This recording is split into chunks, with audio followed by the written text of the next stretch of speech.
I thought my coworker was just weird, until I caught him peeing in my water bottle. What happened next at work completely changed everything. Let me ask you something. What would you do if you came to work, took a sip of your water, and realized it wasn't water? Now imagine going to your boss for help, and they lie to your face. Imagine begging for answers, only to realize the people you trust most at your job are doing everything they can to sweep the truth under the rug. That was me, and the only reason this story even got attention was because I stopped playing nice and took matters into my own hands.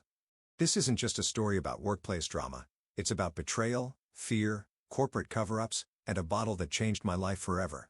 It started like any other day. I showed up for my shift, put my lunch in the break room fridge, and went about my tasks. I always brought the same water bottle with me, nothing fancy, just a refillable one I kept at my desk. But this time, something felt off. I picked it up, unscrewed the cap, and before I could even take a sip, I caught a whiff of something.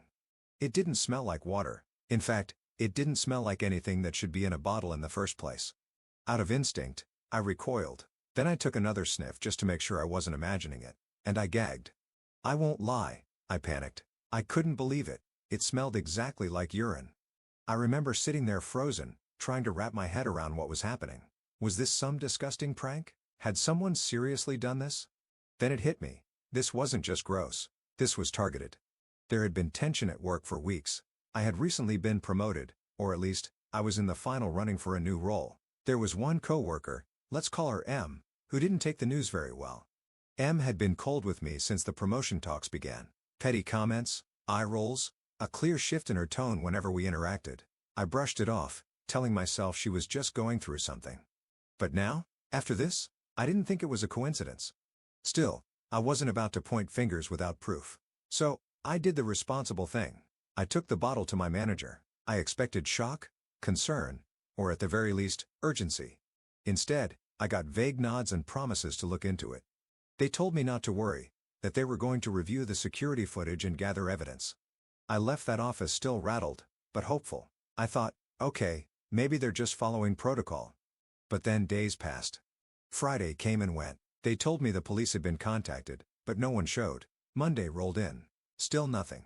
I kept being told that security is reviewing footage and the loss prevention team is working on it. But something didn't sit right. Then my direct boss pulled me aside and dropped a bombshell. Security told him that no one had even asked to review the tapes. That's when it hit me. I was being lied to. I was furious. Not only was I the victim of what could very well be a crime, but now it seemed like my workplace was actively covering it up. Or at the very least, stalling to protect someone. So I did what I had to do. I sent a scorching email directly to the VP of HR and CC'd my supervisors. In that email, I laid everything out, how disgusted I was with how they'd handled the situation, how their delays and excuses made me feel unsafe, and how I would no longer wait around for them to do the right thing. I gave them a deadline. If I didn't hear from the police by 2 p.m., I was calling myself. They didn't respond, so I followed through. I dialed the non-emergency line. I thought I'd be filing a simple report. But the moment I told the dispatcher what had happened, she transferred me straight to 911. 2 minutes later, an officer pulled up outside my workplace. He seemed skeptical at first. He asked questions, trying to figure out if this was something they could even investigate. I explained everything, especially that I didn't want to remove the bottle from the building because I was afraid they'd accuse me of tampering with it. He paused. Then he said he needed to call his supervisor. After a few tense minutes, he came back and agreed to examine the bottle. He picked it up, smelled it, gagged. And just like that, everything changed. He walked away and made some more calls. When he returned, he told me something I'll never forget. This is considered a Class 1 felony. The department will be pressing charges. I didn't even have a say in the matter. That's how serious it was. Shortly after, a CSI officer arrived.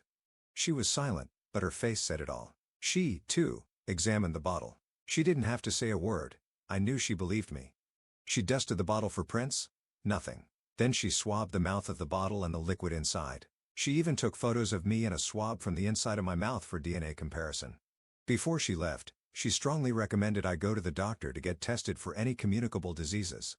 I scheduled a visit for Wednesday. The moment police walked through the door, the entire energy in the building shifted. Management started scrambling.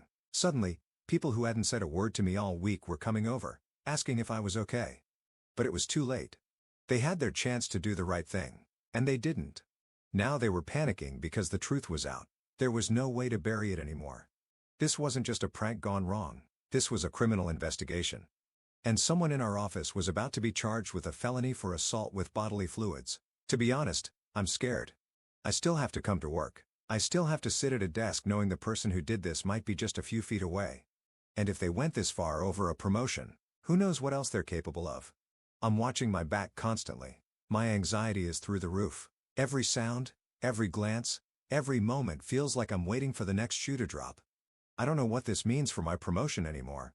I don't even know what it means for my safety. But what I do know is this: I couldn't stay silent. Funny thing is, I almost didn't say anything at all. I posted my story on Reddit, just needing to vent, but the overwhelming support I got from strangers gave me the courage to fight. People were shocked, outraged. They told me over and over again, "This is not okay. Don't let them brush this under the rug." And they were right. So if you're watching this and something horrible happens to you at work, speak up. You're not crazy. You're not overreacting. Your safety and dignity matter. As of now, the police are processing the swabs. It could take 1 to 3 weeks. A detective will be assigned to the case. Charges are moving forward whether I want them to or not. My workplace is trying to act like everything is normal, but it's not. And while I'm not looking to sue, I won't forget how they failed me. I'll update you all as this story unfolds. But for now, take care of yourselves, and never ignore your instincts. Because sometimes, your water bottle holds more than just water. If you found this story shocking or important, please like, share, and subscribe. It helps me bring more real-life workplace stories to light, and it could help someone else going through the same thing. And let me know in the comments, what would you have done in my place?